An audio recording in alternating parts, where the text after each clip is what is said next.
Ibinahagi namin sa isa sa aming nakaraang vlog ang patungkol sa estrus, kung saan pinaliwanag namin ang iba-ibang senyales sa isang kambing kapag ito ay inhit o naglalandi.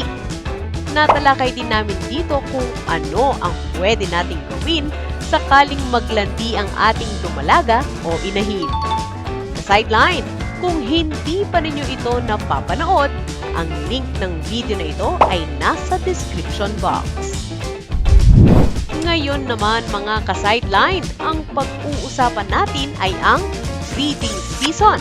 Dahil ang breeding season ng kambing ay isang mahalagang aspeto ng kanilang pangangalaga, lalo na kung plano mong magpalahi para sa gatas o karne. Alright! Ang tamang oras para sa breeding ay nakadepende po sa iba't ibang aspeto katulad ng lahi ng kambing, klima at iba pang mga kondisyon. Ating pag-uusapan sa video na ito. Mag-subscribe na dito sa ating channel na sideline.ph. Gusto nyo bang makamura? We got you! Finally, nandito na ang Mangkay.ph. Sa Mangkay.ph, mas pinababa pa ang presyo at ang kalidad ay tunay at garantisado. Cheaper na, better pa! Mangkay.ph, ang agri-vet store na pangmasa. Mangkay.ph ang inyong kasangga.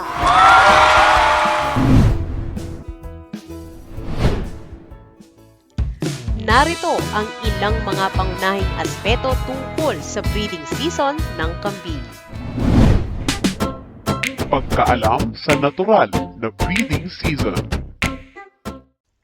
Sa mga tropikal na lugar tulad ng Pilipinas, maaring mag-breed ang kambing sa buong taon dahil sa patuloy na mainit na klima. Wala tayong winter season tulad ng ibang bansa, kaya naman ka-sideline, hindi nakakaranas ng seasonal breeding pattern ng ating mga kambing dito sa Pilipinas. Gayunpaman mga ka-sideline, may mga partikular na buwan na maaring magbigay ng mas magandang kondisyon para sa pagpapalahi at pangangalaga ng mga kambing. Ang mga buwan mula Setyembre hanggang Pebrero ay ang mga nire-rekomendang buwan ng pagpapalahi dahil ang mga buwan na ito mga ka-sideline ay mainit na may bahagyang lamig. Kaya naman, maaaring magbigay ito ng mas magandang kondisyon para sa mating at paglaki ng mga bagong silang na kambing. Ang mga buwan naman mula Marso hanggang Agosto ay mga buwan ng pagbabantay dahil sa mainit at maulan ang mga buwan na ito. Maaari pa din namang mag-breed sa mga buwan na ito, ngunit ang mainit na kondisyon at maulan na panahon ay magdudulot lang ng dagdag na stress sa ating mga alaga. Sa mga buwan na ito, mga ka-sideline, ay makakatulong ang pagmomonitor ng kalusugan ng mga kambing dahil ito din ang mga buwan na uso ang ubo, sipon, lagnat at pagtatae. Oh no! Tiyakin din ang tamang pag-aalaga sa mga bagong silang na anak. Pag-monitor ng estrus. Ang estrus cycle ng kambing ay karaniwang tumatagal ng 21 days kung saan ang kambing ay nasa heat o estrus ng 24 to 48 hours. Sa panahong ito mga ka-sideline, ang kambing ay handa na para sa mating. Oh yeah! Kapag lumampas na ng 48 hours ang estrus period, maaring ang kambing ay nasa transition phase na. Ito ay ang panahon na ang katawan ng kambing ay nagsisimulang lumipat mula sa pagiging nasa heat patungo sa susunod na yugto ng estrus cycle. Ang kambing ay unti-unting bumabalik sa normal na reproductive state at ang pagkakataon nilang mag-breed ay bumababa. Importanteng malaman at maintindihan ang estrus cycle dahil ito ito ay makakatulong sa tamang pag-schedule ng mating. Kaya ka-sideline, kung hindi nyo pa nga napapanood ang video namin patungkol sa estrus cycle, i-click nyo na ang link sa description box. Paghahanda para sa breeding. Nabanggit namin sa umpisa ng video na ito na makakatulong ang magplano sa mga buwan na maaring magbigay ng mas magandang kondisyon tulad ng Setyembre hanggang Pebrero na mas malamig kaysa sa ibang buwan. Bago natin simulan ng breeding, tiyakin na ang mga kambing ay nasa mahusay na kalusugan. Gumawa ng health checkups at tiyakin na ang mga kambing ay walang sakit. Ugaliin din natin ka-sideline ang magpa-matcha check upang maiwasan ang pananamlay at kawalan ng gana ng ating mga alaga. Alinsunod dito ang pagkakaroon ng vitamins and minerals program.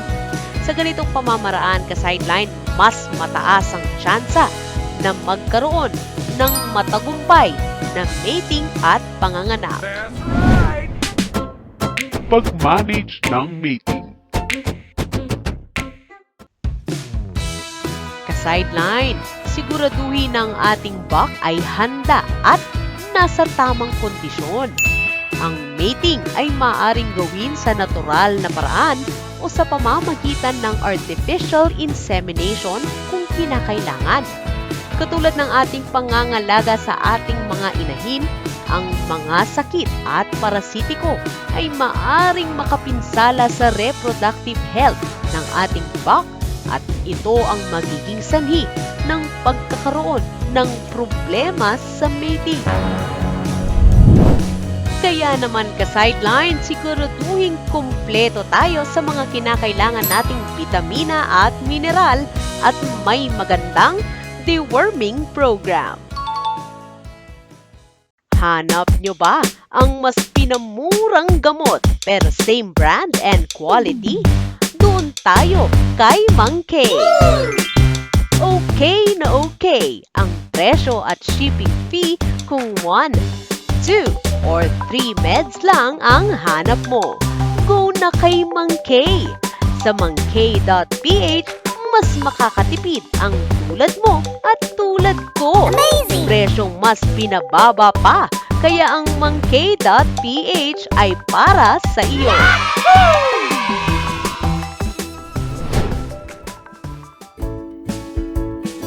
Pinasasalamatan po namin ang ating mga ka-sideline sa kanilang patuloy na pagtangkilik at pagsuporta sa ating mga stores sa Shopee at Lazada na Mang K AgriVentures at ang ating newly opened store na mangk.ph.